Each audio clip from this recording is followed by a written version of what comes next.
Merci Monsieur Deloy pour ces quelques mots d'introduction. Que je reprends au vol pour préciser la chose suivante. Monsieur Deloy a eu la gentillesse de me saluer de mon grade, mon colonel, mais je suis maintenant un colonel à la retraite et de réserve, puisque j'ai quitté le service le 1er octobre dernier. Ce qui m'amène à préciser que tout ce que je vais pouvoir dire sur le sujet est vraiment mon appréciation personnelle de la chose et ne reflète en aucune manière une quelconque position du ministère que j'ai quitté il y a quelques mois. Ce qui me laisse aussi une certaine, voire une entière liberté de ton sur le sujet. Voilà. Je suis très honoré d'être dans cette assemblée, un peu comme la poule face au couteau, ou du moins comme plongé dans un milieu qui m'est assez peu habituel, puisque je suis plutôt un littéraire et quelqu'un de fâché avec les chiffres et les sciences dures. Donc j'aborderai tout ce sujet, bien sûr, sous l'angle de mon expérience. Et comme le mentionnait M. Deloy, ça fait longtemps que je m'intéresse au sujet. J'étais plutôt un lecteur passionné de Vladimir Volkov, qui a beaucoup écrit, que ce soit au titre de ses romans comme au titre de son approfondissement de la chose sur le sujet. J'ai fait ce fameux DEA de l'action organisée à Sciences Po Paris, qui m'a amené à toute une grille d'analyse des organisations, des plus informelles aux plus formelles, en termes de stratégie d'acteurs au sein des organisations et entre les organisations elles-mêmes. Et on rejoint la thématique de l'influence, j'y reviendrai bien évidemment. Et puis j'ai voulu marier en fait ces sciences humaines et les opérations, ce qui m'a amené à être le chef du groupe français d'opérations psychologiques pendant 4 ans. Il y a une dizaine d'années de cela. Et puis dans mes 6 dernières années d'active, non loin d'ici, puisque c'était à l'école militaire, dans le centre interarmé de doctrine, et donc je m'occupais de tout ce volet de la doctrine des armées françaises, et étant à ce titre, et j'y reviendrai aussi, représentant français dans certains groupes de travail de l'OTAN, ce qui m'amène à pouvoir faire des comparaisons et à vous dire un certain nombre de choses à ce sujet tout à l'heure. Alors, les fake news étaient un peu un prétexte pour aborder le sujet dans son ensemble. Néanmoins, j'y consacrerai une partie, bien sûr, de mon propos plutôt dans la deuxième partie. Et avant cela, ce que je vous propose, c'est de balayer d'une manière assez générale de quoi l'on parle quand on parle de guerre de l'information, de quoi l'on parle quand on parle de stratégie d'influence, pour arriver enfin à ce sujet des fake news, de la désinformation et de la manière dont c'est traité, en particulier chez nous en France, mais d'une manière générale dans ce qu'on appelle le monde occidental. Là aussi, terme qui peut prêter à plein d'analyses quant à sa pertinence. Donc je vous invite à me suivre dans un plan très simple. Une bonne vieille question chère au maréchal Foch, le de quoi s'agit-il, de quoi parle-t-on? Ensuite, on verra comment ça fonctionne. Et on s'intéressera un peu plus à ce sujet des fake news. Je m'efforcerai de bannir les acronymes. Néanmoins, s'il m'échappe et que j'oublie de les détailler, n'hésitez pas à m'interrompre. En revanche, ce que je vous demande, c'est de garder plutôt les questions générales pour la fin de l'exposé, au moment de l'échange. Voilà. Alors, de quoi parle-t-on quand on parle d'abord puisque guerre de l'information et stratégie d'influence, il y a guerre et il y a stratégie, il y a influence et il y a information. Il y a 4 termes finalement à définir. Parlons d'abord de stratégie, parce que c'est un terme un peu galvaudé qu'on retrouve dans beaucoup de vocabulaire, les politiques, les gens des différents, enfin les experts en économie qui l'utilisent sous un prisme particulier, et puis dans le langage presque courant de la vie quotidienne. Alors j'ai synthétisé en une seule phrase, et je ne vais pas faire trop de paraphrases, ce qu'a dit le général Poirier, qui est un de nos grands théoriciens de la stratégie en France lié au développement de la dissuasion nucléaire. Il s'agit bien d'actions collectives avec un but et surtout en milieu conflictuel. C'est-à-dire que pour qu'il y ait stratégie, il faut qu'il y ait affrontement des volontés. Je ne fais pas de stratégie pour envisager une expédition au Mont Blanc ou pour envisager mes prochaines vacances. À moins effectivement qu'il y ait un acteur conscient de cela et qui s'oppose de manière systématique au fait que j'arrive au sommet du Mont Blanc, comme au fait que je passe des vacances tranquilles. Mais si c'est jamais que planifier des choses pour passer un bon moment en Bretagne ou à l'autre bout du monde, ou pour arriver à 4807 mètres ou un peu plus, on n'est pas dans l'ordre de la stratégie. On conçoit, on planifie, et ensuite on conduit. Il y a bien 2 phases, j'élabore et ensuite je mets en œuvre. Face à une ou plusieurs volontés adverses, ou du moins à des volontés qui ne sont pas concurrentes avec la mienne. Quand on parle d'influence, on parle bien d'obtenir un comportement. J'y reviendrai tout à l'heure quand je détaillerai un peu cette chose-là. Ce qui intéresse le patron de Coca-Cola, c'est pas que j'aime Coca-Cola, c'est que j'achète Coca-Cola. Acheter, c'est un comportement et ça a le mérite en plus d'être mesurable. Parce que tant qu'on aime ou qu'on n'aime pas, ça peut rester dans son fort intérieur, c'est difficilement mesurable. Et puis lorsqu'on est dans le cadre de la stratégie avec des objectifs concrets, des buts concrets à atteindre, eh bien, si on n'est que dans l'ordre du sentiment qui ne se traduit pas par un comportement, eh bien, on ne voit pas sa progression et on ne peut pas mesurer la manière dont la stratégie connaît le succès ou non. Donc voilà déjà deux premiers termes posés, mais sur lesquels on reviendra bien évidemment. Ensuite, on va parler de la guerre de l'information, mais pour cela, on va prendre un peu de champ. Je parle de guerre hors limite, ce n'est pas un terme que j'ai sorti du chapeau comme ça. Ça fait allusion au titre d'un livre de 2 officiers de l'armée populaire de libération chinoise, qui est paru à la fin du XXe siècle en Chine, au début du XXIe en Occident, dont une première partie pas très intéressante, ça fait le bilan de la guerre, la première guerre d'Irak, enfin la deuxième, la première contre l'Occident en 90-91. Mais surtout, ça montre que, étant donné le fait nucléaire entre grandes puissances, la guerre est exclue du champ d'affrontement des grandes puissances, et donc la guerre, les gains de puissance, les gains de supériorité vont se faire ailleurs que dans le champ militaire, donc hors des limites traditionnelles de la guerre. Donc ce sera la guerre économique, la guerre culturelle, la guerre financière. Et donc tout l'appareillage de réflexion, de conception et de conduite des opérations qui est pertinent et le reste dans le champ militaire, qui n'est pas envisageable ou par une forme très indirecte entre grandes puissances, eh bien, il va se faire dans ces champs-là, et notamment par le biais de la guerre de l'information, où l'information va devenir l'arme pour obtenir le succès que l'on souhaite. Donc, deuxième petite définition que je vous propose, c'est de définir la guerre de l'information par l'affrontement, où l'information est un enjeu, il faut s'en emparer, il faut la garder, il faut la communiquer, la manipuler ou pas, empêcher qu'elle soit manipulée, et puis surtout, c'est bien l'information qui est mon arme pour obtenir des effets sur d'autres acteurs, et ces effets étant des effets précisément d'influence. Voilà. Donc 2 exceptions qui nous lient aussi au fait qu'on peut regarder l'information sous 2 angles, la guerre des tuyaux et la guerre du contenu. Les tuyaux, on sera plutôt dans les canaux, qu'ils soient informatiques ou hertziens ou tout ce que vous voulez, par où l'information transite.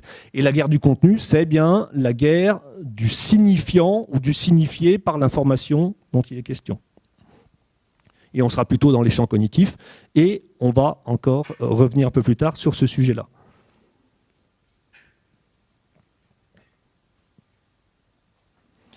Ensuite, on a toute cette terminologie qui ne vous est peut-être pas étrangère. C'est Joseph Nye, un chercheur américain qui, dans les années 80-90, avait défini la notion de soft power, à opposer initialement au hard power qui passe par l'application de la force militaire ou d'une forme de contrainte proche de la force militaire. Et on est arrivé à une notion de smart power qui combinerait les deux, c'est-à-dire l'utilisation du doux et du fort en combinaison. On est un peu dans le registre des études théoriques. Néanmoins, il y a bien entendu énormément de cas d'application et ces théoriciens ont pris plein d'exemples pour dire que tiens, là on était plutôt dans le smart, là plutôt dans le soft, là plutôt dans le hard. Ce sur quoi je veux vous amener, c'est que encore d'ailleurs dans le monde de la défense actuellement, et j'ai en mémoire un entretien que j'ai eu où j'avais un camarade qui en tenait pour une opposition entre les deux. D'un côté, on a l'usage de la force pour la contrainte, et de l'autre côté, on a l'influence qui serait donc l'absence de contrainte. À mon sens, cette dichotomie n'est pas hyper pertinente parce que elle amène les gens à considérer que dans certains cas, on ne peut appliquer que la contrainte, dans d'autres cas, on ne pourrait appliquer que l'influence. Ça sous-entendrait aussi que l'influence n'a rien à voir avec le fait pour un même acteur de posséder des instruments de contrainte par la force importants. Moi, je conteste cette vision-là, et je ne suis pas le seul, heureusement.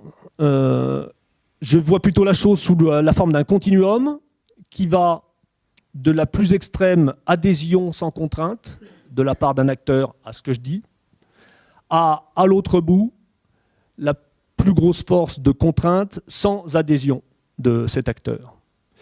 Et donc, en fonction de l'effet qu'on veut obtenir, de l'acteur auquel on s'adresse, et tout ça, on va y revenir, eh bien, je mettrai en œuvre un certain nombre de contraintes ou pas du tout. Je serai que dans le doux, mais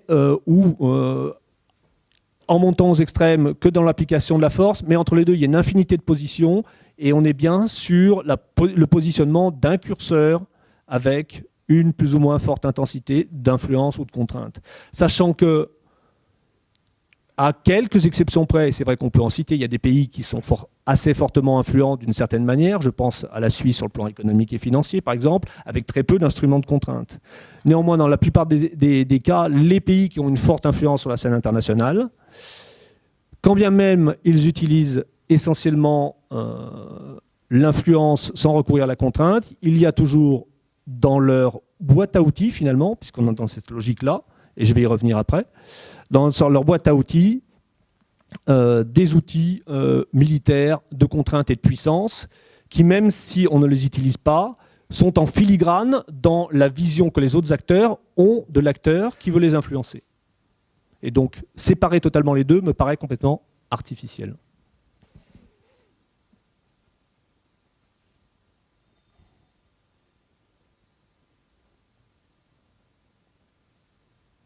Excusez-moi. Donc,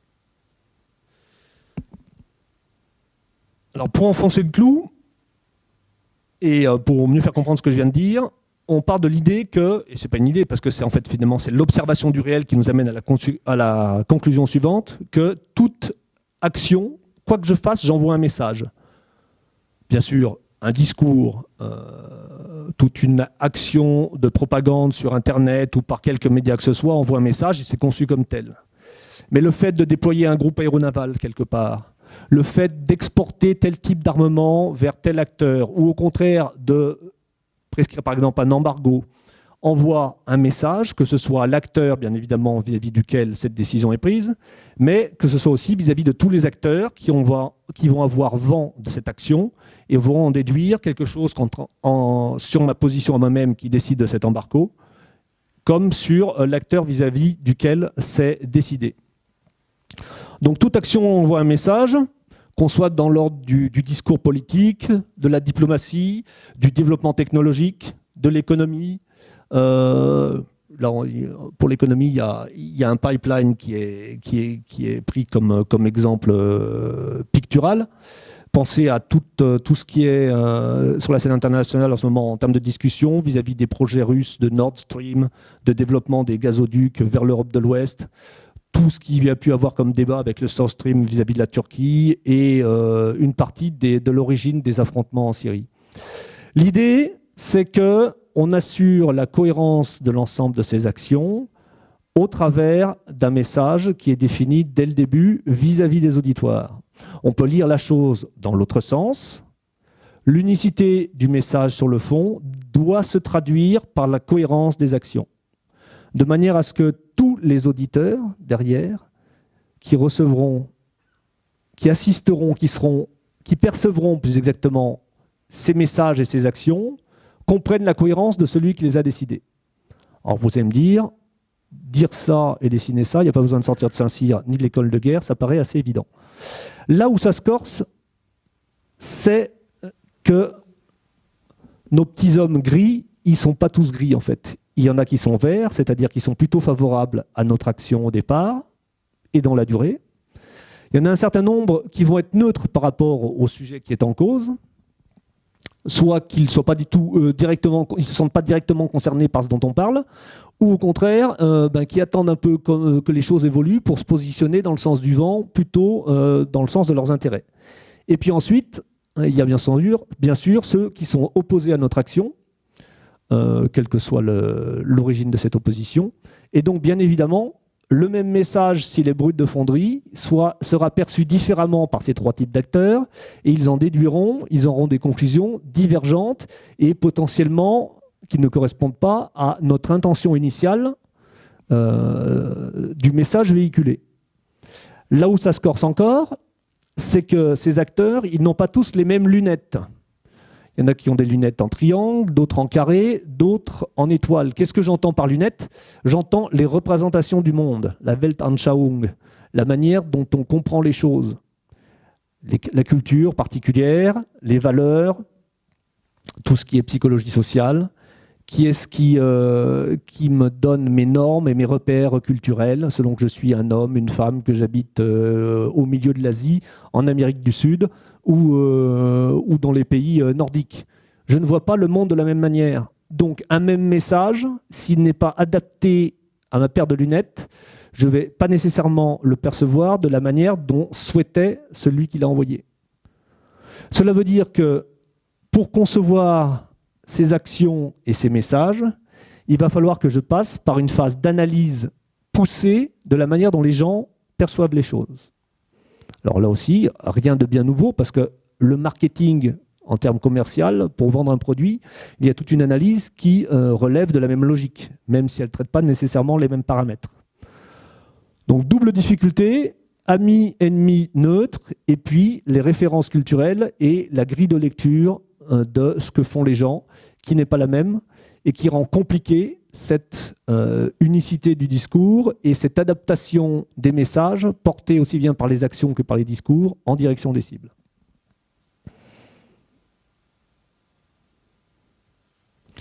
Encore un petit peu de définition. Où est-ce que ça se passe? Tout cela, ça se passe dans l'environnement informationnel. C'est la dernière ligne de la diapo. Qui se définit comme tel. Je ne fais pas de paraphrase. Il y a les acteurs, il y a, justement, si je fais de la paraphrase, il y a les acteurs, il y a tous les systèmes par lesquels l'information va transiter, être créée, transiter, être stockée.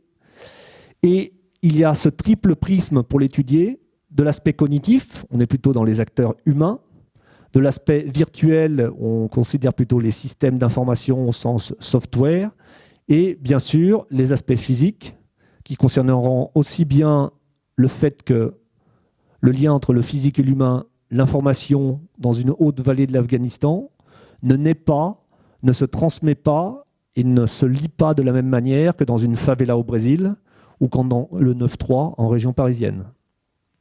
Donc tous ces paramètres aussi, l'intérêt de cette définition, c'est d'une part que, et là je fais référence à la taxonomie militaire de toutes ces affaires-là, assez souvent on distingue le domaine ou l'environnement spatial, aérien, terrestre, maritime, pardon, et j'ai fait le tour.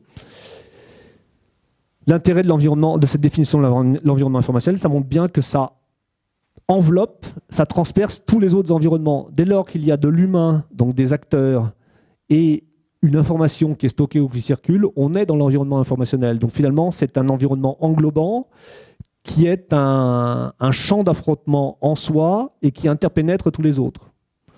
En conclusion opérationnelle, ça montre qu'il y a une difficulté à l'appréhender parce qu'il est vraiment très multiple.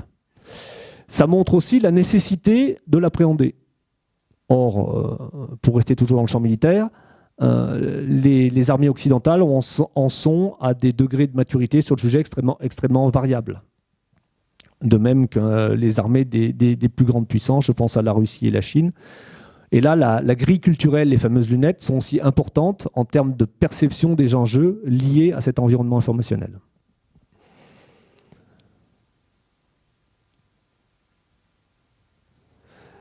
Ça nous amène aussi à considérer, puisque je parlais de l'aspect virtuel de l'environnement informationnel, au cyberespace.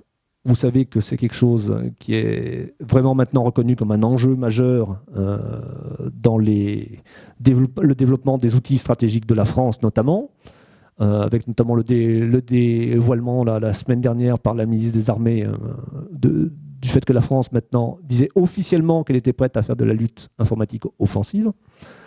Et donc le champ, on va dire, de l'influence s'interconnecte bien évidemment avec celui du cyberespace, notamment sous l'angle de ces différentes caractéristiques que j'ai listées rapidement. L'anonymat, du moins un certain anonymat, parce qu'on sait très bien que dès lors qu'on est assez outillé, on peut les gratter derrière pour voir qui est l'acteur réel.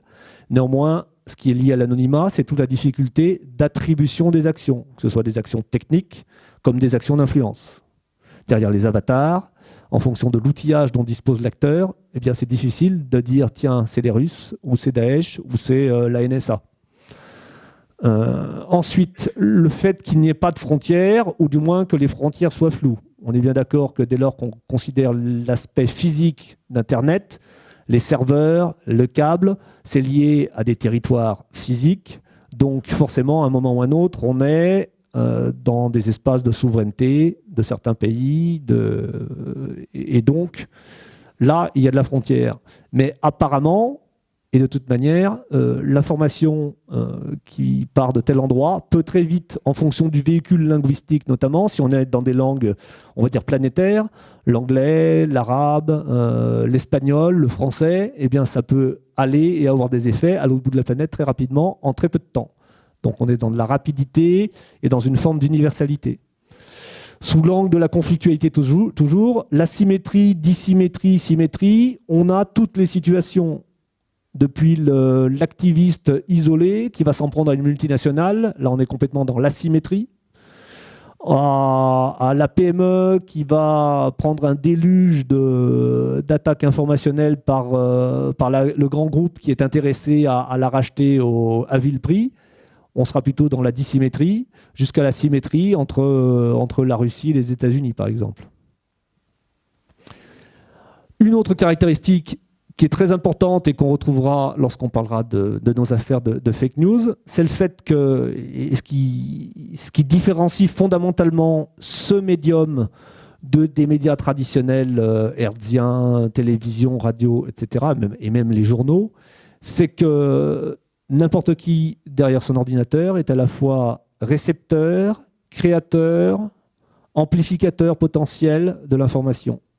Il y a plus ce rôle passif et on dirait ce découpage entre quelqu'un qui lit un journal, qui va prendre l'article et qui va ensuite le diffuser à d'autres dans un temps différé. Tout ça peut se passer dans le même moment.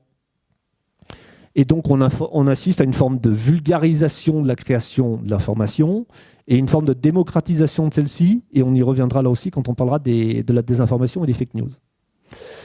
La difficulté d'attribution, j'en ai parlé. Voilà, ça vous fait un premier panorama de ce dont on parle. Maintenant, on va regarder un peu plus précisément comment ça marche. Tout ce que je vous dis là, en fait, c'est bien sûr la manière dont, dans les armées, que ce soit l'armée française comme dans les armées de l'OTAN, on a, j'allais dire théorisé n'est pas le bon terme, on a développé nos documents doctrinaux à partir de pratiques préexistantes et pour leur donner à ces pratiques une cohérence supérieure et donc rechercher une efficacité supérieure. Donc c'est comme ça, je dirais, que les militaires voient la chose.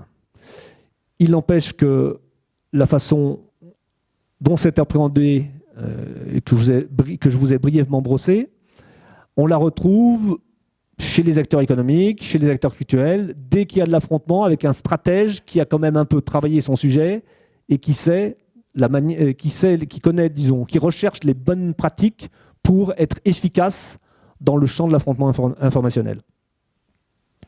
Ça ne veut pas dire qu'on aura les mêmes terminologies, mais toute la logique que je vous décris, on la retrouvera peu ou prou, et dès lors qu'on fera des études de cas, on peut reconstruire ex post à peu près la méthodologie dont je vais vous parler. Donc comment ça marche ? Bien, ça marche ni plus ni moins que comme toute forme d'opération militaire et comme toute forme finalement d'opération économique bien conçue. Il faut analyser la situation, les acteurs, je vais y revenir de manière un peu plus approfondie après. Il faut planifier, c'est-à-dire savoir qu'est-ce qu'on veut obtenir comme changement dans la situation. La planification, c'est bien ça, on est au cœur du sujet. C'est d'abord quoi qu'est-ce que je veux faire, en quoi la situation actuelle ne me plaît pas, et quelle situation souhaitée je veux dans 6 mois, 2 ans, 10 ans. Ça veut donc dire raisonner par ce qu'on appelle dans notre jargon, mais qui est très pertinent à mon sens, raisonner par les effets. L'effet, c'est le changement que je veux obtenir, donc je raisonne par les effets. Je séquence dans le temps et dans l'espace les effets que je veux obtenir sur le système qui ne me plaît pas au départ et que je vais amener dans une situation qui me satisfasse. D'où l'intérêt d'une analyse précise, initiale, et qui soit exhaustive. Ensuite, une fois qu'on a trouvé ce quoi, on réfléchit à la façon dont on va l'obtenir, le comment. Je sors ma caisse à outils et, vu les effets que je vais obtenir, comment je vais utiliser mes différents outils. Et on en revient à ce continuum dont je vous parlais tout à l'heure, depuis le moins de contraintes jusqu'au maximum de contraintes, avec un dosage variable en fonction des situations et de l'obtention des effets dans le temps. Et enfin, on évalue, bien évidemment, parce que si on n'évalue pas ce qu'on fait au fur et à mesure, on ne sait pas où on va, et on se plante. Voilà. Et donc l'évaluation, elle va porter sur la réalisation des effets. Est-ce que les effets que j'ai séquencés dans le temps et l'espace, je les obtiens ou pas, dans quelle mesure et pourquoi je ne les obtiens pas, et comment je corrige ces affaires-là. Donc voilà, très brièvement exposé finalement toute méthode stratégique qui n'est pas propre à l'environnement informationnel et à la guerre de l'information, mais qui est propre à toute forme de lutte contre une volonté adverse pour arriver à quelque chose. Alors ça paraît aussi des truismes et une évidence, néanmoins, parce que ça fait partie d'une de mes petites activités depuis que j'ai quitté l'armée, puis j'avais un peu commencé ça avant, notamment avec une petite maison qui s'appelle l'école de guerre économique, qui est pas loin de l'école militaire, qui est un truc complètement civil. C'est qu'on se rend bien compte que dans le secteur économique, cette élaboration stratégique, on ne la trouve pas toujours ou pas toujours poussée à son terme en termes de cohérence d'ensemble. Donc on parle de stratégie RH, de stratégie financière, de stratégie ceci, cela. Mais en fait, on explose un système et ça manque de colonne vertébrale. Et tout ce que je viens de vous résumer en 2 mots de manière extrêmement simple vise à constituer cette colonne vertébrale stratégique où les finances, la RH, le marketing, le recherche et développement, ce ne sont jamais que des éléments dans ma caisse à outils pour faire progresser ma stratégie. Revenons-en à nos informations. L'information, là-dedans, elle est bien, souvenez-vous de la définition, une des armes, un des outils qui va servir à réaliser les effets sur les acteurs pour les amener à percevoir la situation et adopter les comportements que je souhaite. Donc pour tout cela, il faut bien comprendre l'environnement informationnel, souvenez-vous de la définition, les acteurs, les systèmes et les aspects cognitifs, virtuels et physiques dont on a parlé. Alors, vu ce que je vous ai dit jusqu'à maintenant, le comprendre, ça paraît une évidence. Mais pour le comprendre correctement, il faut vraiment être objectif dans l'analyse et avoir des analystes qui observent les choses non pas telles qu'on voudrait qu'elles soient, mais telles qu'elles sont. Là aussi, ça vous paraît une évidence. Mais cette évidence, elle est loin d'être mise en œuvre. Parce qu'il y a une multitude de biais, cognitifs notamment, j'y reviendrai tout à l'heure quand on parlera de désinformation. Et même voire surtout, dans des grandes technostructures comme l'OTAN, on se rend bien compte que l'objectivité n'est pas toujours là. J'en veux pour preuve les nombreuses réunions auxquelles j'ai assisté, et aussi des séminaires, des forums qui avaient une certaine ambition sur la menace russe. Il est très surprenant, pour des gens en plus, des spécialistes de ces affaires-là, dont une des règles, celle qu'on apprend quand on fait les premiers stages pour être formé sur ces sujets-là, dans l'analyse, c'est d'arriver à une forme d'empathie vis-à-vis de l'objet qu'on étudie. Non pas empathie parce qu'on est bisounours, mais empathie pour comprendre justement les fameuses lunettes dont je parlais tout à l'heure et la façon dont ils voient le monde qui explique leur prise de position et la façon dont ils vont interpréter nos actions et donc agir en réaction. Cela supposerait donc, quand on parle de la Russie, mais je parle de la Russie parce que l'OTAN ne fait que parler de la Russie pratiquement, ça voudrait donc dire comprendre pourquoi les Russes agissent de telle manière, comment ils nous voient, nous l'OTAN et les pays membres de l'OTAN. et revenir à certaines promesses qui avaient été faites, même si elles n'avaient jamais été signées sur le papier, par notamment les acteurs américains au début des années 90, qui dit jamais l'OTAN ne poussera jusqu'aux frontières russes, etc. Et comprendre la situation de la Russie dans les années 90, de quel état d'échéance profond elle s'est sortie, etc. Et de mise, on va dire, au banc des nations, c'est un peu fort, mais en périphérie des principales décisions de la conduite du monde dans les années 90. Alors ce travail, premièrement, est rarement fait dans les forums que j'évoquais, et quand il est fait, c'est pour, allez, sur 50 minutes de conférence, on consacrera peut-être 10 minutes à rappeler quelques éléments de réalité historique, géopolitique des 20 dernières années. Et puis ensuite, on balayera ça d'un revers de main en disant de toute manière, ils ont tort, donc nous avons raison, parce que de toute manière, leur système de valeurs et leurs références civilisationnelles sont finalement, c'est pas dit comme ça, mais ça l'exprime de manière pratiquement explicite, supérieurs aux leurs, et donc forcément ils ont tort et nous avons raison.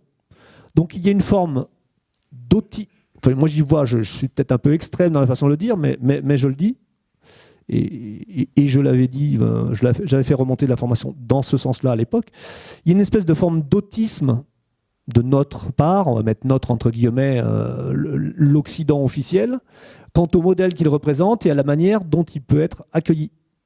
C'est encore une fois un problème d'analyse des lunettes avec lesquelles les acteurs voient le monde.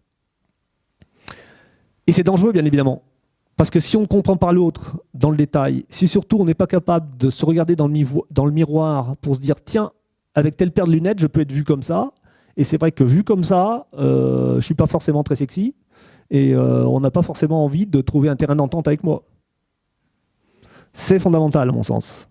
C'est ce qui m'amenait, lorsque j'ai quitté le commandement du groupe des opérations psychologiques, à dire à mes analystes que l'analyste, sur ce sujet-là, la guerre de l'information, mais toute analyse de rapport de force, finalement, il doit être comme l'entomologiste qui observe des insectes dans un vivarium. Il n'est ni termite ni fourmi, mais il va décrire dans le détail comment les termites essaient de bouffer les fourmis.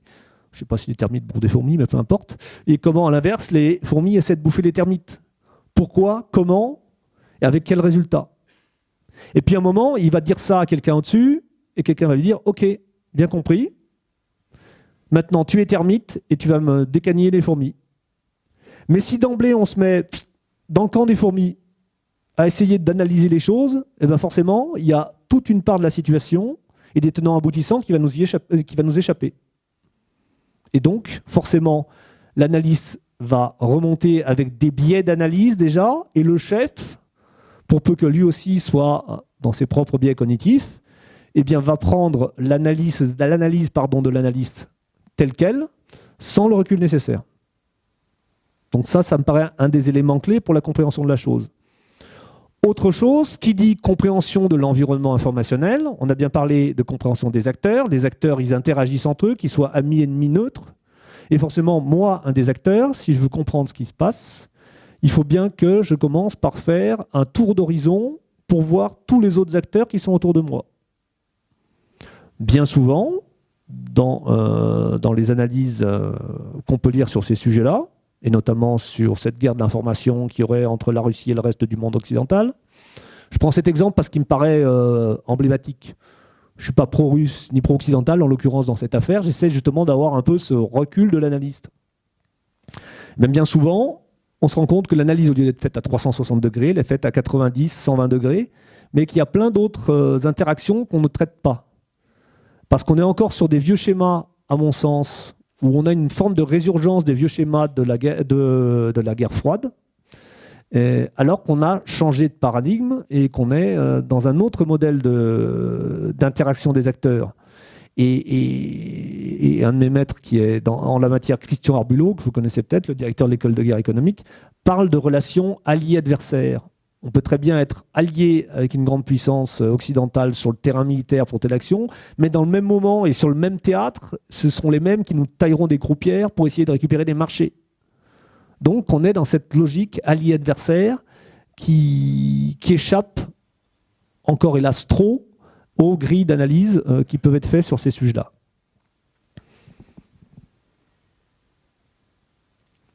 Alors l'analyse, elle vise notamment, je vous parlais tout à l'heure d'élaboration de la stratégie, elle vise bien à reconstituer pour chacun des acteurs majeurs d'un conflit, qu'il soit économique, là encore je sors du seul registre militaire, quels effets ces acteurs essaient d'obtenir sur quels auditoires, on est dans une logique d'influence, avec quels messages ou quelles actions, quel support, quel vecteur, ils font plutôt ça sur Internet, sur tel support, tel type de réseaux sociaux, ils ont telle grande chaîne publique, ils ont des relais qui ont été formés parce que, tiens, je prends un exemple qui vaut ce qui vaut, la French American Foundation qui a formé des young leaders en Europe occidentale, qui sont des relais, par exemple, pour les Américains, et avec des informations plus ou moins vraies.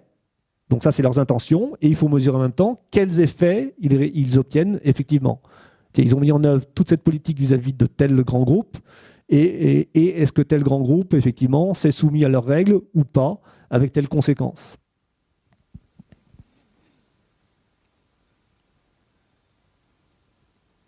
Alors, je mets un coup de zoom sur cette logique, parce qu'elle est sous-tendue dans ce que je viens de dire sur l'analyse des acteurs. La logique d'influence. C'est un peu une diapo clé pour comprendre les choses. Alors, je mets tout d'un coup, comme ça permet d'avoir l'ensemble. Tout à l'heure, je vous disais, ce qui intéresse le patron de Coca-Cola, c'est bien qu'on achète Coca-Cola. D'ailleurs, qu'on l'aime ou qu'on l'aime pas. L'essentiel, c'est que ça se traduise par ce comportement d'achat qui fait augmenter les dividendes des actionnaires de Coca-Cola, et donc satisfait tout le monde. Mais pour arriver à cet effet de comportement, il faut passer par un effet d'attitude et un effet de perception. L'attitude, en sciences humaines, c'est la propension à agir, c'est l'intention d'agir. Si j'aime quelque chose et que j'ai la possibilité de l'acquérir, quand les circonstances y prêteront, j'en ferai l'acquisition. J'aime Coca-Cola, donc quand ça se présente, je boirai Coca-Cola, je l'achèterai.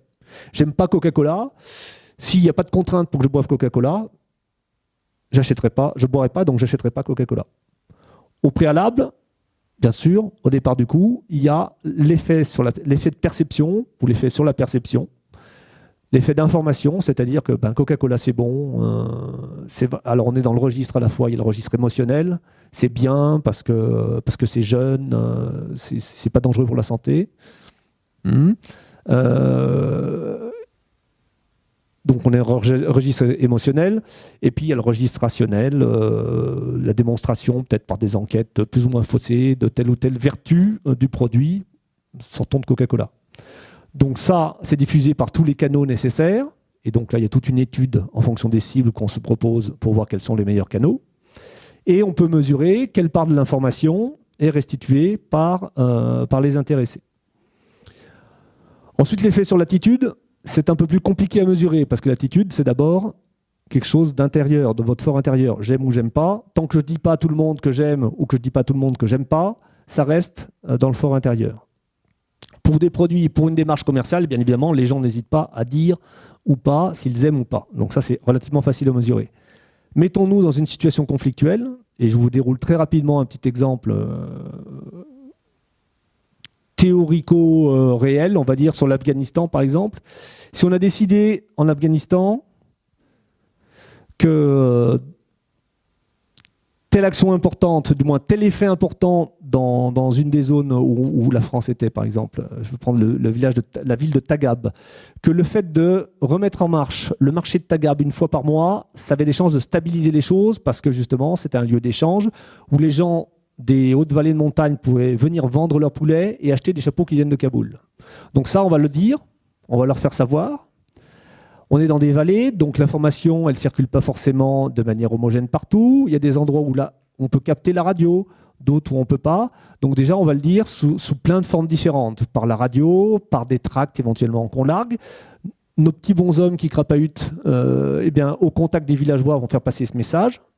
Et donc déjà, on aura une diffusion de l'information et on va mesurer dans quelle mesure la population locale a capté cette information. On pourra corriger. Il y a des endroits, tiens, on pensait que la radio passait, elle ne passe pas. Là, on est dans le champ technique.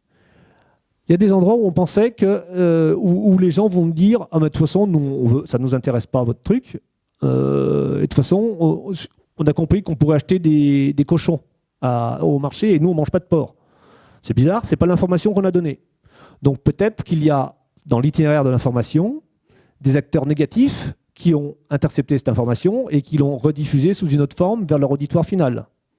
Prenons le cas d'un village où il n'y a pas d'une radio pour tout le monde. C'est les quelques leaders qui ont les radios qui ensuite rediffusent à la voix des informations. Et là, on se rend bien compte qu'il y a des relais importants et peut-être que certains relais auront pu déformer l'information. Donc il faudra trouver une autre trajectoire pour l'information ou éventuellement faire en sorte que les mêmes relais soit se taisent, soit reviennent à la vérité. Donc rien qu'à ce niveau déjà, on a tout un tas d'actions, de mesures et d'actions correctrices à mettre en place. Ensuite, il faut que les gens adhèrent à l'idée de venir vendre leur poulet, acheter les chapeaux. Et là, donc comme je vous le disais tout à l'heure, c'est compliqué à mesurer dès lors qu'ils ne l'expriment pas. Mais là, comme on est sur du collectif, et du collectif avec des enjeux puisqu'on est dans une zone de crise, les gens vont le faire savoir, s'ils veulent le faire savoir, ou ils vont en causer entre eux. Et quand ils en causent entre eux, on peut les écouter par les moyens de renseignement, en écoutant tout ce qui est téléphonie mobile, etc. Et on aura un retour. Tiens, dans telle vallée, ils sont très enthousiastes, a priori, ils vont venir. Tiens, tel autre, c'est bizarre, ils étaient plutôt favorables à notre action, et là, ils sont vent debout.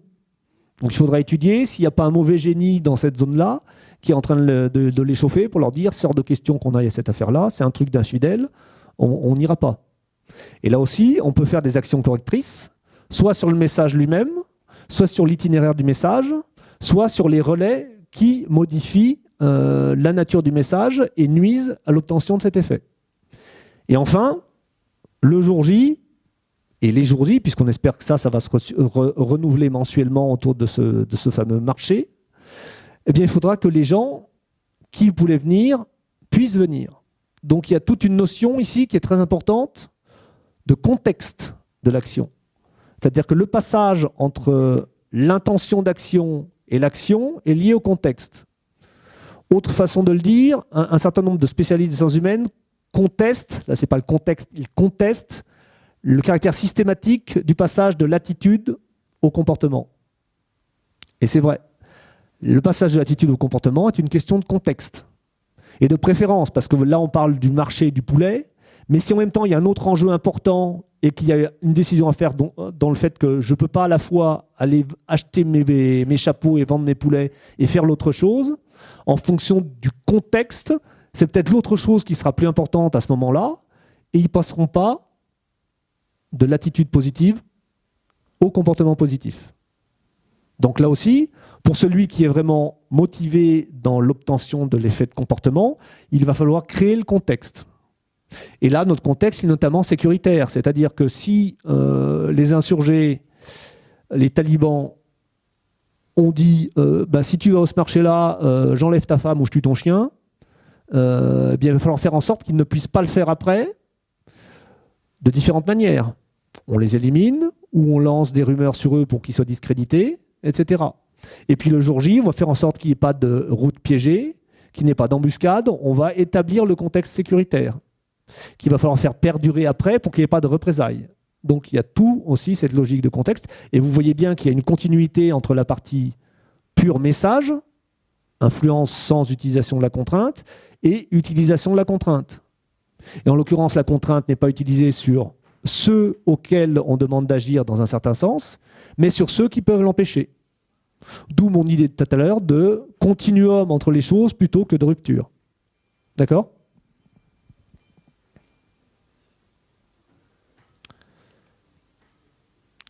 Alors, guerre de l'information et action militaire, je reprends très rapidement pour ceux que ça intéresserait de creuser un peu plus la chose. J'ai commis un article là-dessus dans la revue Conflit l'été dernier, sur la guerre au XXIe siècle, et je parlais justement de guerre de l'information. C'est un peu une reconstruction ex-post de ce qu'a fait l'Occident dans les 20 dernières années. Grosso modo, on se rend bien compte qu'avant les opérations, il y a un enjeu clé, c'est de créer les conditions pour que l'opération soit légitime ou considérée comme telle, par rapport à, finalement, aux opinions publiques. Il faut qu'à minima, les opinions publiques des pays qui décident, qui ont l'intention d'intervenir quelque part, ne s'opposent pas à l'opération, durablement. Et ça, c'est valable pour l'opinion publique de chacun des pays qui va participer à une coalition, par exemple, comme c'est valable sur le plan de l'opinion publique mondiale, la fameuse, entre guillemets, communauté internationale, qui va rechercher cette adhésion ou au moins cette neutralité bienveillante d'une majorité de pays et en particulier desquels de ceux qui sont représentés de manière permanente au Conseil de sécurité des Nations Unies, puisque la légitimité des opérations, généralement, vient de décisions du Conseil de sécurité des Nations Unies. Donc ça, c'est une première chose, acquérir une forme de supériorité dans l'environnement informationnel qui va permettre de modeler les opinions et de les garder à minima neutres, voire de préférence favorables, avant, pendant et si possible après. Donc ça, c'est une permanence sur l'avant, pendant et après. En opération, après, eh bien, ça se passe un peu de la manière dont je viens vous dérouler mon exemple fictif là, sur l'Afghanistan, c'est-à-dire qu'en fonction des acteurs et des effets qu'on veut obtenir sur eux, on va utiliser l'ensemble de la boîte à outils militaire pour combiner l'usage de la force ou son absence d'usage ou sa potentialité d'usage pour obtenir au moindre coût, en gardant notre liberté d'action, les effets qu'on souhaite, à partir de la planification propre à l'opération. Donc pendant les opérations, on a ces deux aspects, l'aspect global stratégique de maintien de la supériorité informationnelle, pour nous garantir la liberté d'action finalement politico-militaire des décideurs politiques. Et en même temps, on a cette application du schéma que je viens de vous expliquer au seul plan militaire sur le théâtre de l'opération. Et enfin, une fois que l'opération est terminée, vous savez que les opérations peuvent durer longtemps, il n'y a qu'à voir combien de temps l'OTAN, les Américains et nous, dans une certaine mesure, on est resté en Afghanistan, ça dure.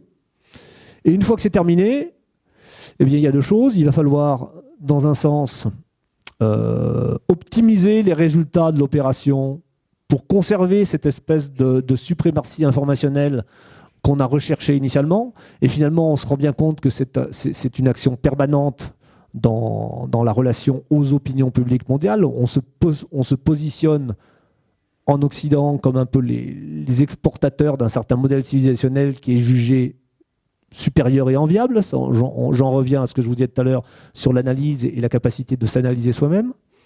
Et en même temps, les opérations, on peut aussi donner quelques coups de canif à ce modèle-là. Donc il va falloir rechercher quelque chose qui permette de gommer ces coups de canif et l'espèce de décalage cognitif finalement qu'il y a entre le message qu'on projette, l'Occident chevalier blanc des droits de l'homme, de la libération des peuples, et la réalité des opérations qui ont pu être conduites. Exemple qui nous amène petit à petit à notre affaire de désinformation. Vous savez bien que l'attaque de l'Irak en 2003 reposait sur des mensonges au sujet des armes de destruction massive, et que ça laisse des traces, forcément, surtout quand ça sort. À mon sens, parmi les plus courageux à ce sujet, ça a été les Britanniques, puisqu'ils ont fait carrément une commission d'enquête parlementaire qui a rendu des conclusions avec un dossier de plus de 6000 pages sur la fabrication du faux et l'utilisation du faux pour obtenir la décision d'engagement initiale. À tel point que Blair, quand il est parti en 2007, c'était cette affaire-là, ce scandale-là, était dans la balance qui l'a amené à partir. On pourra revenir sur ce sujet, par exemple dans les questions, sur le sujet de la pertinence du mensonge ou pas. Je passe un peu du coq à l'âne, mais néanmoins, pour les scientifiques que vous êtes, vous savez bien que le sujet de l'intelligence artificielle monte, puis ça nous fait une dernière transition avec la désinformation et les fake news.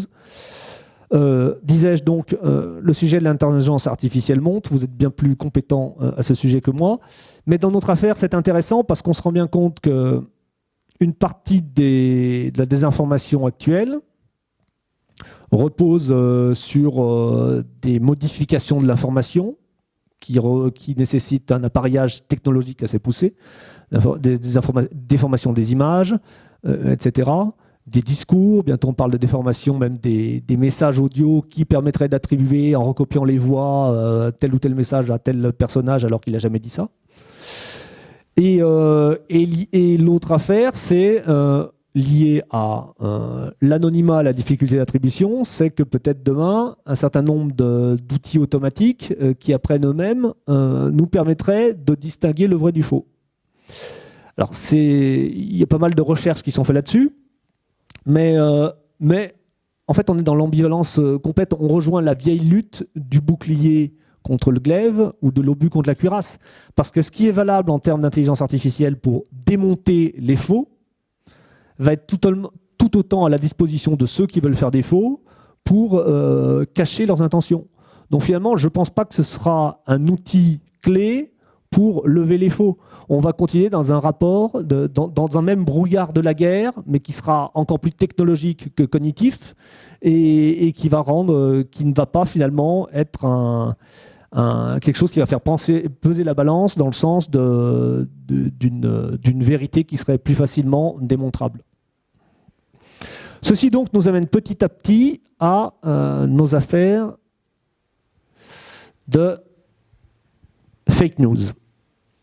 Alors on va commencer par ce petit extrait du journal officiel d'automne dernier qui parle du terme et qui invite le législateur français, comme n'importe quel citoyen d'ailleurs, à utiliser le terme d'infox, qui est une contraction plus ou moins habile d'information fallacieuse et intoxication, infox, plutôt que fake news, pour traquer l'anglicisme peu pertinent.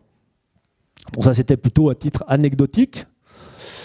Ce qui est un peu moins anecdotique, c'est que finalement, il y a une loi française qui date du 19e siècle qui traitait déjà en partie du sujet et qui offrait déjà tout un éventail d'outils juridiques pour traiter de la chose. Et enfin, ce qui m'intéresse plus, c'est un peu le préambule, c'est-à-dire que les gens qui ont écrit ce message dans le journal officiel considèrent que l'expression anglo-saxonne fake news regroupe, synthétise de manière simple tout un mécanisme de désinformation. Or, c'est bien le sujet qui est intéressant au-delà de la fake news, parce que si on a considéré individuellement, oui, telle déformation de telle image, non, un tel n'a pas dit ça, non, ça s'est jamais passé, on est dans le micro-tactique et le parcellaire.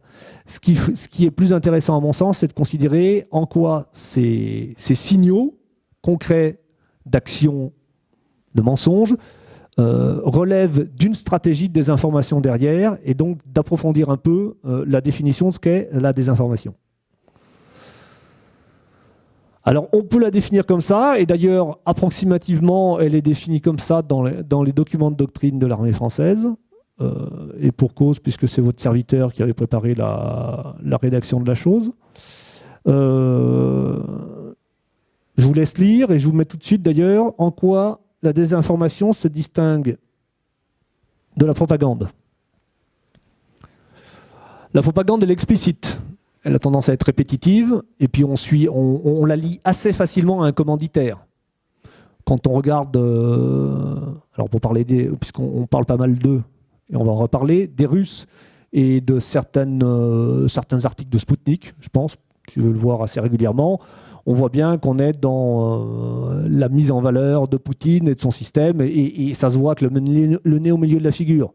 Et on voit bien d'où ça vient. Donc là, il n'y a pas de doute. Et on n'est pas vraiment dans les informations parce que c'est facile à démontrer, on sait que ça vient de là. En revanche, ce qui est intéressant dans la désinformation, c'est bien qu'elle s'adresse aux masses en cherchant à les amener à des conclusions qui ne sont pas forcément en lien avec l'information brute qui est donnée. Et ça ne s'inscrit pas dans le coup par coup, dans le one-shot, mais on est bien dans une manœuvre d'ensemble qui peut être longue et passer par de multiples canaux. J'y reviens après parce qu'on va un peu détailler la chose. Donc on amène les gens à des conclusions et on amène l'opinion publique, et c'est particulièrement valable dans les démocraties, qu'elles soient occidentales ou autres, puisque c'est les opinions publiques qui sont liées au peuple souverain qui vote et qui fait les rois. Donc on l'amène à avoir une perception de la chose qui est conforme aux objectifs de celui qui forge la désinformation.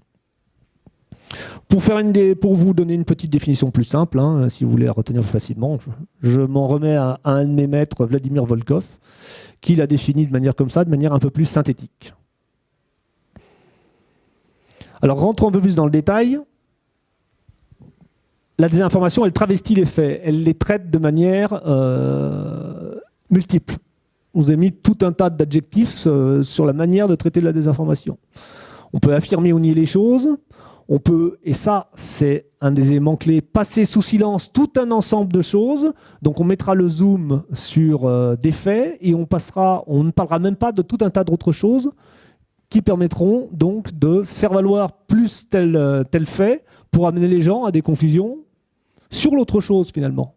J'y reviendrai dans quelques exemples que je donne après. On peut approuver et désapprouver, donc on donne un caractère moral aux affaires. On relativise, on sort du contexte.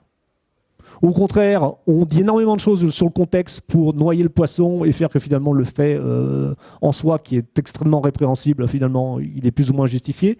Bref, il y a une multitude de façons de produire la désinformation. L'amalgame est quelque chose de fréquemment utilisé. Telle chose a été faite, donc forcément, cette personne, cet acteur qui a fait telle chose est forcément assimilé à tel autre qui est marqué au fer rouge. On est dans le manichéisme, il y a forcément des bons et des méchants, et pas des gens qui agissent en fonction des intérêts. On est encore dans le repère moral.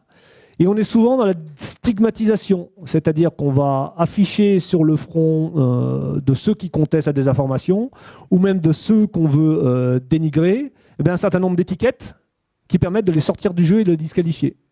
Au moins du jeu de dialogue du système en place. Vous voyez les thèmes que j'ai utilisés pour ça, mais vous pouvez en trouver d'autres, mais néanmoins, quand vous regardez les médias actuellement, ce sont des terminologies qui reviennent souvent et qui sont là pour discréditer ou étiqueter de manière à introduire d'emblée un biais dans le cerveau de l'auditeur. Du moins d'une large majorité d'auditeurs qui, du coup, analysera l'information qui est divulguée, voire d'autres informations qui viendront après sur le même sujet, avec ce biais-là.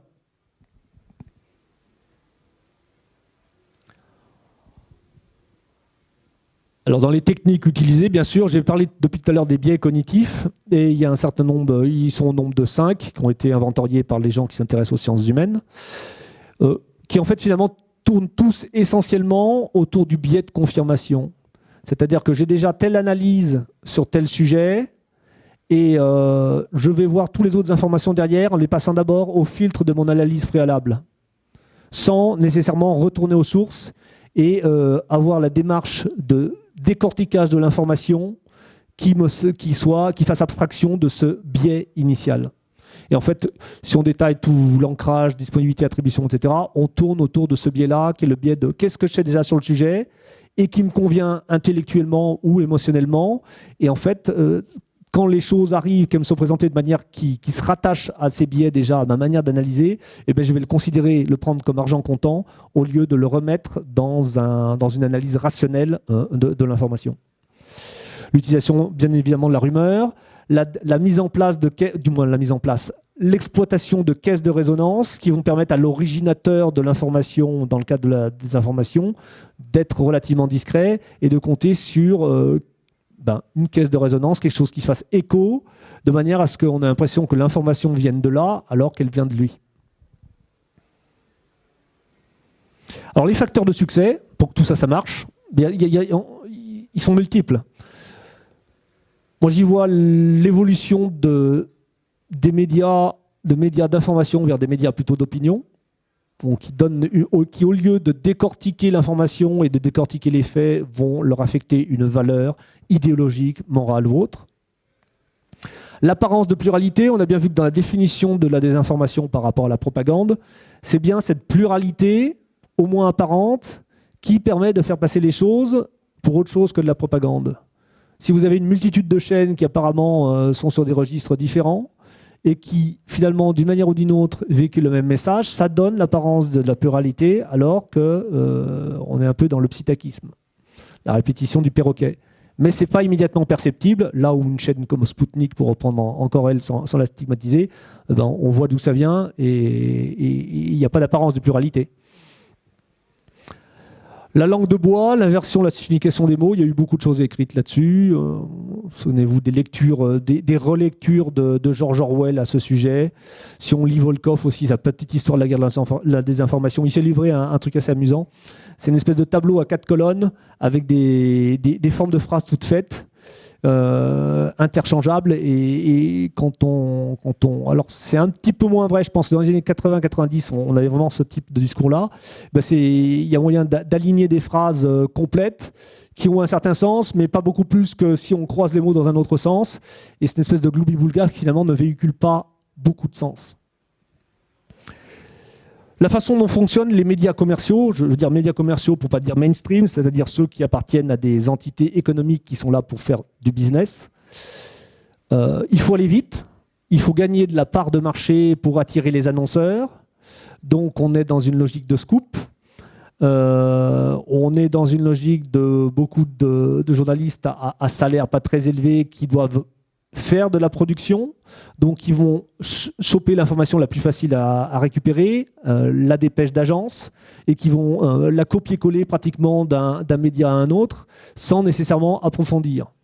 Ajouter à cela, donc c'est une forme finalement de facilité, ajouter à cela une forme de diminution, de perte de qualité de la culture générale sur plein de sujets.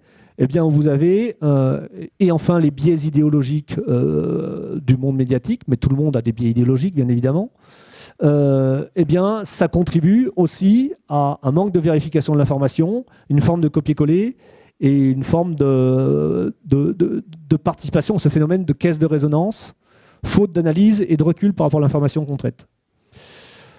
Ce que j'ai appelé sens du vent, pour que la désinformation, une campagne de désinformation qui n'aille pas dans le sens de l'idéologie dominante ou de l'analyse dominante du monde médiatique, c'est rare. Parce que du coup, ça demande, justement pour aller à contre-courant, ça demande beaucoup de démonstrations et de décortiquer tout ce que les autres font. Donc désinformer là-dessus, c'est beaucoup plus rare que si on va, et je vous le montrerai avec un petit exemple, que si on va dans le sens de ce qui est déjà analysé et perçu comme étant allant de soi, finalement. Le primat de l'émotion sur la raison, bien évidemment. Le rapport au réel et le primat du relativisme, on est dans les fruits, dans les conséquences de 68. C'est-à-dire qu'il faut tout déconstruire. Et donc, vous savez, dans le discours qui a conduit à la loi sur les fake news, quand vous regardez un peu les gens qui ont analysé ça, on parle de post-truth era, d'ère post-vérité, comme si c'était quelque chose de nouveau qui date d'il y a 3-4 ans, quoi. Alors que beaucoup de patrons de médias, beaucoup de médias sont dans cette logique. D'ailleurs, regardez les principaux capitaines d'industrie qui ont fait fortune dans les médias, ce sont des enfants de 68 et de tout le relativisme philosophique qui est véhiculé par on va dire cette vague idéologique-là. Et bien sûr, quand il n'y a plus de paramètres objectifs d'analyse du réel et de conclusion sur ce réel, eh bien, c'est la porte ouverte à tout type d'analyse fantasmagorique. Et enfin, bien sûr, l'accès à l'information, la rationalité limitée. De quoi parle-t-on quand on parle de ça? Rationalité limitée, c'est un concept, là aussi, empirique, tiré de l'observation du réel de sociologues, qui fait que finalement, un acteur dans un système par rapport à sa stratégie, il va prendre des décisions rationnelles, mais par rapport aux éléments qui sont à sa disposition. Et il ne sait pas tout, il n'est pas Dieu le Père qui a une vision pénétrante et vue de dessus sur tous les paramètres. Si on veut faire un petit peu de parallèle par rapport à la théorie économique, vous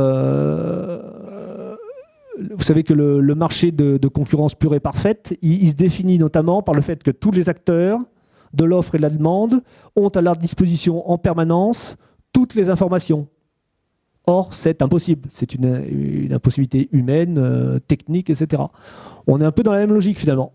Les acteurs, les auditeurs, les émetteurs d'informations comme les récepteurs, ils envoient des messages et analysent les messages qu'ils reçoivent avec leur rationalité limitée, parce que leur information est comptée et absolument pas exhaustive.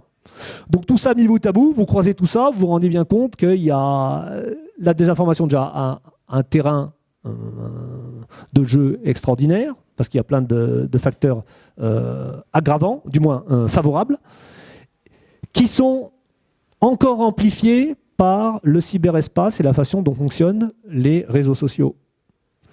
Parce qu'on est dans l'extrême rapidité, l'extrême immédiateté. On est aussi, autre biais qui est cognitif et émotionnel, dans une forme de nombrilisme, parce que c'est moi je prends le devant, c'est moi qui vais retweeter ça plus vite que les autres en mettant mon petit commentaire, etc. Et finalement, on est plus dans la mise en valeur de soi que dans la vérification et le service de la vérité, surtout en fonction de tel ou tel groupe auquel on appartient. Autre chose qui amplifie complètement notamment le biais de confirmation, regardez comment ça fonctionne quand vous faites vos recherches sur Internet, ne serait-ce qu'en termes de faire du shopping en ligne. L'ordinateur, Internet fonctionne en vous envoyant de plus en plus d'informations ciblées par rapport à ce que vous avez déjà rentré dedans, pour vous amener à consommer davantage. Mais c'est un peu pareil lorsque vous faites des recherches un peu sur des thèmes politiques, idéologiques, culturels. Vous allez vous intéresser à des sujets, et de plus en plus, on va vous renvoyer des liens et des propositions d'articles qui sont en lien avec votre représentation du monde. Donc finalement, ça amplifie le biais de confirmation qu'on a évoqué ici, techniquement. Et donc ça coupe l'approche interdisciplinaire des sujets, finalement.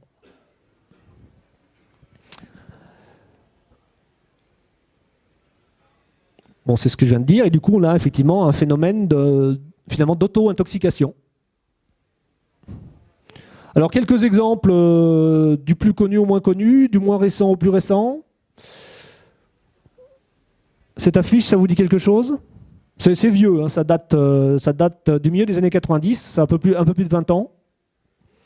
Un camp où l'on purifie les ethnies, ça ne vous rappelle rien, donc c'est Médecins du Monde, et c'est Halte au crime contre l'humanité des nationalistes serbes. Ce qui est intéressant, c'est la photo, où on voit effectivement des barbelés, avec des gens pas très en forme, d'un certain côté des barbelés. Et bien, cette photo, en fait, les gens sont à l'extérieur des barbelés. En fait, c'est une espèce d'endroit où il y a des outils stockés, et pour pas que les gens puissent atteindre ces objets, bref, ces zones de stockage, il y a des barbelés. Et le journaliste qui prend la photo est à l'intérieur des barbelés et photographie les gens dehors. Or, ça nous est présenté comme étant un camp de purification, voilà, des Serbes. Et ça fait partie, ça en soi, c'est un montage, donc une fausse information, mais ça fait partie du plan qui avait vraiment une envergure très importante de désinformation, notamment sur la Serbie, et c'est un plan de 10 ans, des années 92 aux années 2000 passées, quoi, parce que le terme c'est le Kosovo, etc. Autre sujet bien connu, est-ce que cette jeune femme vous dit quelque chose ? Irak, 1990. Non ? Pardon ? Exactement, c'est la fille, enfin, c'est au départ du coup, quand elle est devant le micro, c'est une infirmière qui rentre du Koweït et qui a vu les abominables soldats de l'abominable Saddam en train de débrancher les couveuses dans une maternité et de massacrer donc les petits Koweïtis prématurés. Et on découvre, donc elle s'exprime à l'Assemblée générale de l'ONU, et on découvre petit à petit, enfin après coup, que c'est la fille de l'ambassadeur du Koweït et qu'elle est coachée dans ce cadre par 2 boîtes de public relations états-uniennes, dont le Random Group, qui s'occupe aussi de la communication de la CIA, etc. Et ça n'a pas été un mince argument dans la campagne de diabolisation de Saddam à l'époque du Koweït. Restons toujours dans ce registre-là, et là, vous allez tous trouver, bien évidemment. C'est notre ami Colin qui agite son extrait d'armes de destruction massive pour justifier, pour préparer la justification de l'intervention américaine là-bas. Alors pourquoi ça marche ? Parler de sens du vent. En 2003, on est dans la GWOT. C'est quoi la GWOT ? Le Global War on Terrorism. La guerre globale contre le terrorisme. Comme si on pouvait combattre un mode d'action. La guerre globale contre les terroristes, ça voudrait dire quelque chose. Contre le terrorisme, ça ne veut pas dire grand-chose. Le camp du bien, la libération des peuples opprimés, on est sur cette lancée-là depuis 15 ans. Depuis à l'époque 13 ans, depuis la chute du mur. C'est la Bosnie, c'est la Somalie, on porte l'étendard de la libération des peuples partout dans le monde.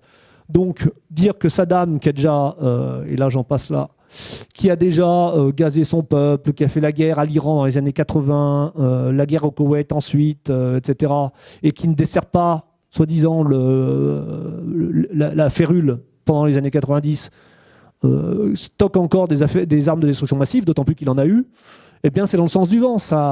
Il y a une certaine logique, et donc on n'est pas dans une campagne de désinformation qui irait à contre-courant d'un mainstream qui s'opposerait à elle. L'acteur qui prouve, qui démontre qu'il y a des ADM, on est sur un acteur qui est le champion du sens du vent. Donc on ne va pas le contredire. Et puis de toute manière, dans l'opinion publique internationale, malgré tout, encore à cette époque, parce que malgré tout, grâce ou à cause de ça, ça a un petit peu changé, c'est quand même le modèle américain, exporté mondialement avec la culture américaine, les films américains, etc. C'est le gentil mondial. Donc c'est compliqué de dire... Puis en plus, c'est le gentil mondial, et puis il y a 2 ans auparavant, il a été agressé, et donc il est en position légitime pour agresser les agresseurs. Avec derrière tout un appareil politico-militaire, mais non seulement public, mais aussi privé, puisque souvenez-vous des 2 noms des boîtes que je vous ai donnés juste avant, c'est des boîtes privées qui sont totalement en interconnexion avec l'appareil d'État américain. Et en face, une très faible contradiction institutionnelle, officielle. Il y a eu celle de la France, souvenez-vous les discours de Villepin, souvenez-vous le courage de Chirac à ce sujet-là. Mais ça n'a pas marché parce que c'était pas assez nombreux.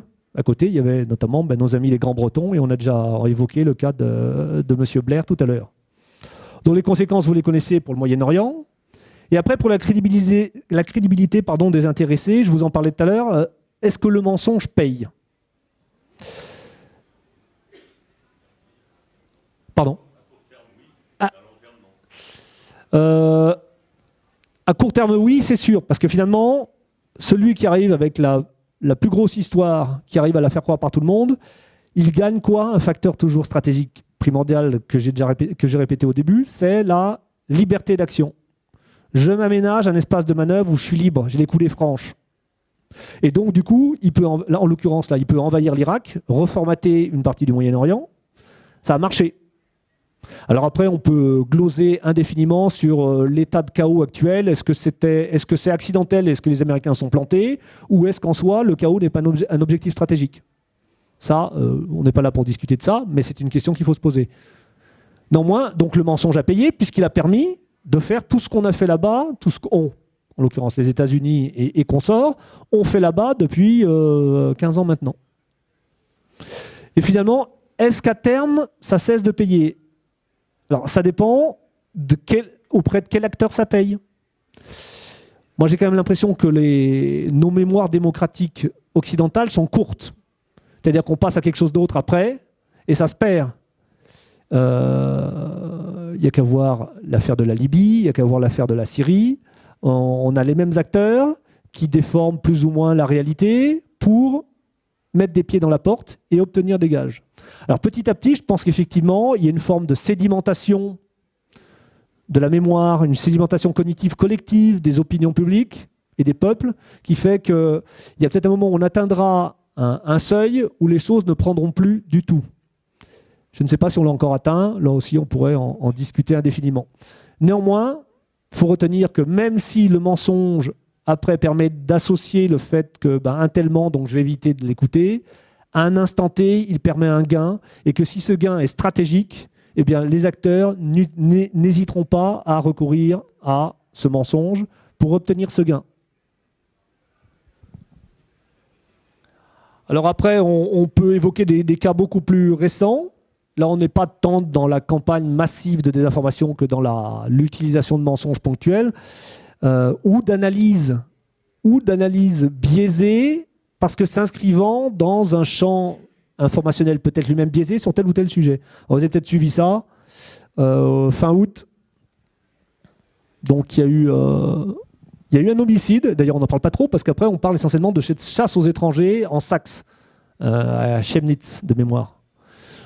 Donc ça fait tout un brûlot informationnel, à tel point que très rapidement, Madame Merkel s'est inquiétée et a stigmatisé effectivement les habitants de cette contrée qui chassaient soi-disant les immigrés.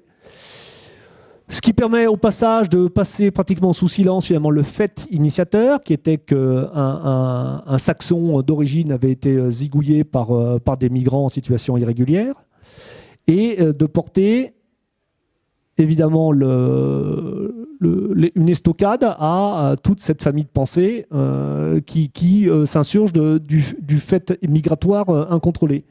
Mais finalement, patatras, le procureur général de Saxe dit qu'il n'y a pas eu de chasse aux immigrés. Mais il n'empêche que l'information initiale, qui est sortie dans une agence de presse allemande, a fait le buzz dans tous les médias, on va dire, d'Europe de l'Ouest, jusqu'à ce que ce soit démenti. Là-dessus, j'ai mis des liens, et puis comme je vous laisserai le PDF, vous pourrez aller voir les liens qui analysent un peu la chose, notamment un qui est assez bien fait, malgré tout, parce qu'on pourrait le dire qu'il y a quelques biais idéologiques, mais il est assez honnête, c'est celui de Libération, le check news de Libération. Dans le même registre, mais vu que le temps passe, je vais passer l'anecdote ou le faire plus rapidement. Une athlète italienne qui prend un œuf dans l'œil, parce qu'il y avait des jeunes qui balançaient des œufs. Donc évidemment, haro sur les Italiens racistes, tant plus que ça y est, c'est Salvini, etc. Donc forcément, ça va de pair, jusqu'à ce qu'on découvre que finalement, c'est des gamins qui tiraient au hasard sur la foule et c'est tombé sur elle comme ce serait tombé sur des gens blancs, asiatiques ou tout ce que vous voulez. Là aussi, les 100 000 de Jean-Luc. Vous connaissez certainement cette photo, dont le pendant est celle-ci. C'est-à-dire qu'on cadre, c'est vraiment le truc traditionnel. Hein, ça, les soviétiques, comme les nazis, étaient des experts dans cette façon de manipuler l'image. Et donc, du coup, ils ne sont pas si nombreux derrière, il y a un petit groupe. Alors attention, il n'était pas dit ou rarement que c'est sur la photo qu'il y avait les 100 000 derrière. Mais dans la même journée, la fameuse manif de Mélenchon était censée avoir rassemblé 100 000 personnes. Les chiffres de la police étaient dans les 7 500. Voilà, autre vue du petit attroupement derrière. Et une vision un peu caricaturale, puisqu'on met les 100 000 manifestants derrière, alors que ce n'était pas l'affirmation non plus de la diffusion de la chose. Un des sites intéressants, Fast and Curious, c'est un site un peu d'analyse de l'info du CELSA. CELSA, qui est une école de com à Paris. Ça, c'est intéressant parce qu'on est dans le plus pur mode d'action soviétique. Vous avez certainement vu cette image avec cette pancarte « Macron dégage » qui donne au journal de France 3 ce petit coup de Tipex sur la pancarte qu'après France 3 a justifié par une erreur de montage. Voilà. C'est pas mal. Là, on est dans le plus pur truc soviétique où la photo retouchée dans les années 50, il n'y a plus Trotsky, il n'y a plus machin, etc. Ils ont disparu. Ça, celle-là, je l'aime bien, parce que pour plus raison, et vous allez voir. Vous l'avez vu, celle-là ? Donc cette photo est prise, passe sur BFM TV. Bien sûr, la team Macron n'hésite pas un seul instant. Tranquille, un Saline Azu sur les Champs-Élysées. Alors c'est repris en boucle. Et puis on a cette dame, Naïma Mouchou, qui reprend ça, qui fait ce tweet. Je vous laisse lire parce que bon, voilà, c'est les heures les plus sombres de notre histoire qui sont de retour, etc. C'est analysé ensuite. Il y a plusieurs. Je vous invite notamment à regarder le lien de Libération sur le sujet. Et finalement, notre homme, notre barbichu gilet jaune qui tend le bras, il dit « Ave Macron ». Donc il fait plutôt le salut romain en disant « Ave Macron ». Alors ça a été difficile de reconstituer le fait qu'il disait « Ave Macron » parce que le commentateur de TV, de BFM TV parle au moment où il fait la chose.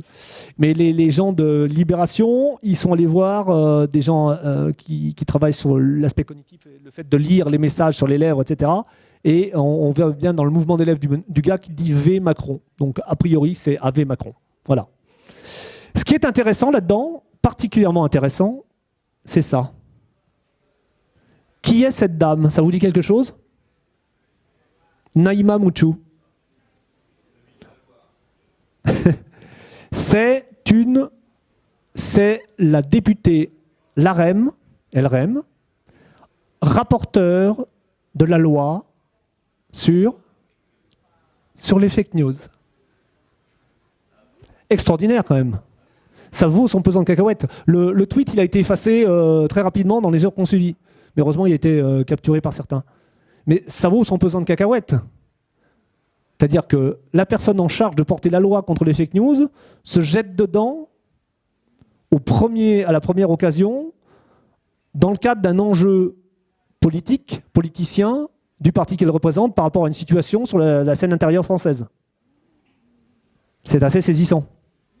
Ce qui me permet de faire la transition sur justement les fake news et la vie politique française. Je ne sais pas si vous avez suivi ça un peu dans le détail, moi je l'ai fait. L'élaboration de cette loi sur les fake news, elle part de quoi notamment?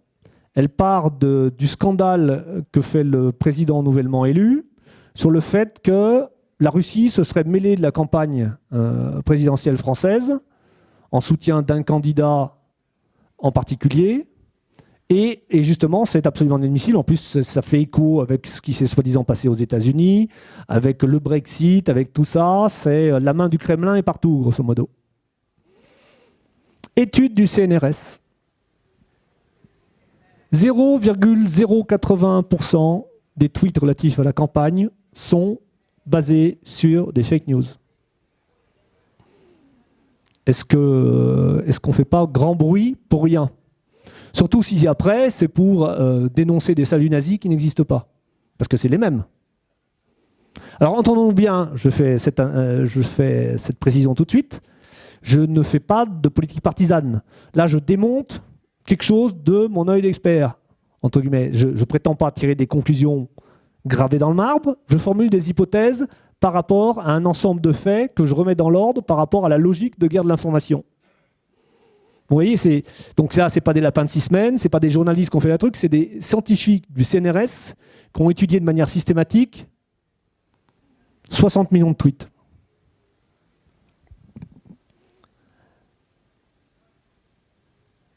Ce qui m'amènerait... Quelle heure est-il d'ailleurs, parce que le temps passe?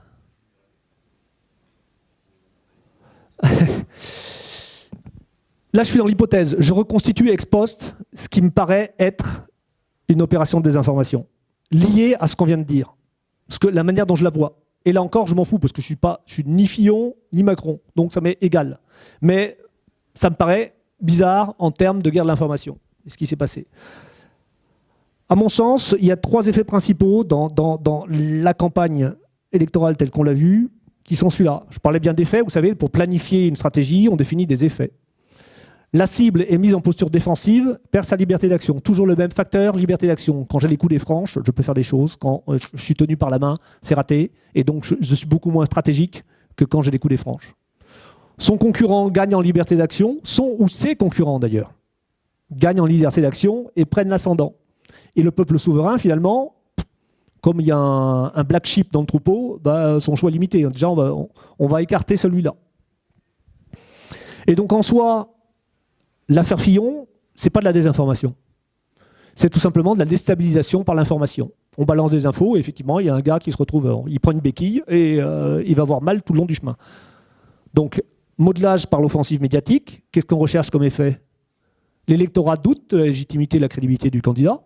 Évidemment, il a des costumes à Watt 1000 balles, sa femme, visiblement, a été payée bizarrement. Et lui, il est mis en posture défensive. Donc là, il n'est plus offensif vis-à-vis des autres, il est en posture défensive, donc il est, dans notre langage militaire, on appelle ça fixé. C'est-à-dire qu'il ne peut plus manœuvrer. Il est là dans son coin, il se prend des coups sur la tête, et puis voilà. Et en même temps, on le paralyse par l'action judiciaire. Déjà, on lui met une béquille, et ensuite on le scotche. Il est obligé de mettre l'essentiel de son énergie à se défendre. Et en plus, ça l'affaiblit psychologiquement, et il peut plus tellement... Quand il monte sur le ring, il voit des étoiles déjà. Là où intervient, à mon sens, la logique globale de désinformation, c'est que du coup, tout le système médiatique met ses projecteurs et sa loupe sur ce sujet-là. Ce qui permet, donc à côté, souvenez-vous, c'est ça, c'est les unes dithyrambiques et multiples en permanence. Donc l'opinion publique est surinformée sur les qualités réelles ou prétendues d'un des candidats. Et donc, forcément, entre celui qui a de la morvonnée et celui qui a l'air super, mon cœur balance moins. En parallèle, il y a quand même un certain nombre de choses qui sont moins traitées, comme toutes ces affaires-là, dont malgré tout il y avait des traces, puisque je vais vous montrer des liens après, dès cette époque, même avant. Et donc, a posteriori, on continue de détourner l'attention avec cette affaire, comme quoi le plus grand scandale de la campagne électorale, c'était l'affaire de la Russie qui s'immisçait partout, qui mettait ses doigts dans tous les pots de confiture. Donc on est bien d'accord que c'est une reconstruction ex post, c'est la mienne. J'en fais une hypothèse de travail, il faudrait y consacrer du temps pour recouper, sachant que malgré tout, c'est un peu documenté tout ça. On le trouve, et puis on n'est pas dans les sources extrêmes, hein. On est chez Mediapart, l'Express, Le Point. Donc il y a des choses. Donc là-dedans, encore une fois, l'objet est intéressant parce que ça intéresse notre vie politique à nous. C'est lié aussi aux fake news, à la loi sur les fake news. On a vu le type de comportement que les promoteurs de cette loi pouvaient avoir par rapport à la désinformation elle-même. Et ce que je vous amène à considérer, c'est bien que, en soi, cette opération sur un point d'application qui est un homme ou un institut, un acteur, sur lequel on dit des choses vraies, en soi, c'est des choses vraies mais négatives, c'est pas une opération de désinformation. Ça, c'est de la déstabilisation par l'information. C'est l'ensemble global, c'est le paysage macro qui peut révéler ou pas le processus de désinformation, plus ou moins sciemment élaboré. Parce que tout ce que je vous dis là, cette hypothèse que je dresse, elle n'est pas forcément élaborée de A à Z comme une stratégie militaire dans un cabinet qui l'élabore, allez, on est au mois d'octobre 2016, et pour la dérouler sur les 6 mois qui suivent. En revanche, il y a à minima une intelligence de situation et une maîtrise de l'information qui fait que j'exploite les événements et je essaie de les mettre sur ma ligne stratégique de conquête du pouvoir. C'est comme ça que je l'analyse. Encore une fois, je le répète, mais la pédagogie et les précautions sont affaires de répétition. Je ne fais pas de la politique politicienne. Mon but, c'est pas de dire un tel est un salaud et l'autre aurait été super. On a un cas concret et j'essaie de le reconstituer vu de mon œil de quelqu'un qui a un peu travaillé sur le sujet. Ce qui nous amène petit à petit à la conclusion. Pratiquement, alors comment on contre l'influence hostile ? Je ne parle plus de la désinformation en soi, celle dont on vient parler. Quand quelqu'un dit des choses négatives, pas forcément de la désinformation, qu'est-ce que je fais ? Il y a plein de choses à utiliser. Contrer systématiquement n'est pas nécessairement pertinent. Je vous parlais tout à l'heure de raisonnement par les effets. Là aussi, je prends le temps de l'analyse. Alors, il y a des fois où il faut réagir très vite. Ça dépend de l'intensité de l'information, etc. De la manière dont elle est reliée, des caisses de résonance. Mais je raisonne par les effets. Quel effet par rapport à ma propre planification, aux effets que je dois réaliser moi, aux acteurs que je visais, aux auditoires, quels effets cette nouvelle info sur moi, qui n'est pas bonne, va avoir sur mes auditoires cibles. Et si l'effet est important négativement, là, il va falloir que je fasse quelque chose. S'il y a des chances que, finalement, ça tombe dans les oubliettes assez rapidement, je vais peut-être rien faire. Ou je vais le noyer, ou je vais faire un contre-feu. Je vais balancer une information sur un sujet complètement, une information majeure, sur un sujet complètement autre, qui va détourner l'attention du public. Bref, tout ça, il n'y a pas de réaction pavlovienne ou systématique avec un truc tout fait qu'on sort, un plan B qu'on sort systématiquement du tiroir. Il y a une analyse stratégique de la chose, menée le plus rapidement possible, parce qu'on sait très bien que, notamment sur les réseaux sociaux, ça va très vite, pour se dire, oui, c'est pertinent ou pas de réagir, et de telle ou telle manière. Maintenant, pour dézoomer, et par rapport à tout ce qu'on vient de dire sur ça, et sur les fake news, comment s'en prémunir, qui est un sujet majeur. Et dans le rapport, le fameux rapport, vous savez que ce qui a précédé et accompagné les débats au Parlement sur ce sujet, sur le projet de loi, c'est un rapport co-signé par le ministère des Armées et le ministère des Affaires étrangères sur la manipulation de l'information. Donc il parle derrière d'éducation, éducation sur les médias, etc. etc. À mon sens, l'éducation là-dedans, elle n'est pas sur le contenu, mais sur le mode de raisonnement. Il faut apprendre réapprendre à raisonner, et sur le fondement d'une culture générale qui soit la plus large possible, qui soit la plus interdisciplinaire possible. Et il faut apprendre à, je ne les ai pas là, mais il faut apprendre à connaître ses propres biais cognitifs, idéologiques, culturels, pour pouvoir s'en défaire et être pas notamment dans ce fameux biais de confirmation qui est amplifié par Internet, on l'a dit, qui fait que je vais me précipiter sur l'info qui me conforte dans ma grille d'analyse et qui met des épaisseurs sur mes fameuses lunettes, en fait. Voilà, ça me paraît central, et c'est pas forcément cette démarche-là qui est le fil rouge des préconisations du fameux rapport que je viens d'évoquer. Voilà, et en guise de conclusion, pour ceux qui voudraient creuser le sujet, je vous donne quelques liens, il y en a une ribambelle. Communication et influence, c'est un bulletin mensuel qui a au moins une demi-douzaine d'années, donc 6 x 12, il y a de la matière. En 6-8 pages, c'est une interview de quelqu'un qui a sorti un bouquin récemment ou qui a fait des articles sur le sujet de la guerre de l'information au sens le plus large de l'acception du terme, dans le domaine économique, culturel, politique, géopolitique, militaire, peu importe. Et ça permet de se faire une culture, je dirais, à peu de frais sur le sujet, qui brasse très large, qui va à 360 degrés, et je vous le conseille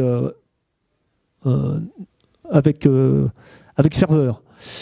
Le site de François-Bernard Huyghe, qui est un chercheur à l'IRIS, qui a beaucoup écrit sur le sujet, beaucoup de conférences en ligne, notamment sur le sujet des fake news, sur plein de choses.